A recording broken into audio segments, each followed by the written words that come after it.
अॻिते वधंदे मूंखे आगाह कयूं त नओं दौरो में गुज़िरली मुबैना कार ऐं इल्ज़ाम हेठि क़तल थियल नारी समेत ॿिनि औरतुनि जी संदन अबाणी क़ब्रिस्ताननि में तदफ़ीन कई वई आहे। केटी मुमताज़ थाणे ते सरकार जी मुदयत में रशीदा जे मुड़ुस ऐं शबाना जे पीउ ख़िलाफ़ केस दाख़िल कयो वियो आहे। FIRs में मतन ॼाणायो वियो आहे त दीदार शेख रशीदा ऐं शबाना खे कार ऐं इल्ज़ाम हेठि कचे खणी वियो। गदा शेख खेनि बंदूक जा फायर करे क़तल कयो। नओं देरो पुलिस टैक्सी ड्राइवर मदद शेख खे गिरफ़्तार करे अणॼातल हंधि मुंतक़िल करे छॾियो आहे। नओं देरो में गुज़िरली केटी मुमताज़ थाणे जी हद में ॿिनि औरतुनि खे कार ऐं इल्ज़ाम हेठि क़तल कयो वियो।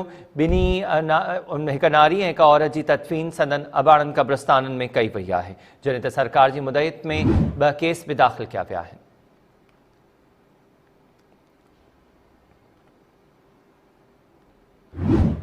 नओं देरो में गुज़िरली मुबैना कार ऐं इल्ज़ाम हेठि क़तल थियल नारी ऐं हिक औरत जी संदन अबाणी क़ब्रिस्तान में तदफ़ीन कई वई। केटी मुमताज़ थाणे ते सरकार जी मुदयत में रशीदा जे मुड़ुस गदा शेख ऐं शबाना जे पीउ दीदार शेख ख़िलाफ़ केस दाख़िल कयो वियो।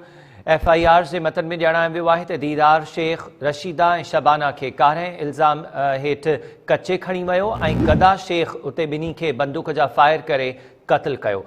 नओं देरो पुलिस टैक्सी ड्राइवर मदद शेख खे गिरफ़्तार करे अणॼातल हंधि मुंतक़िल करे छॾियो आहे।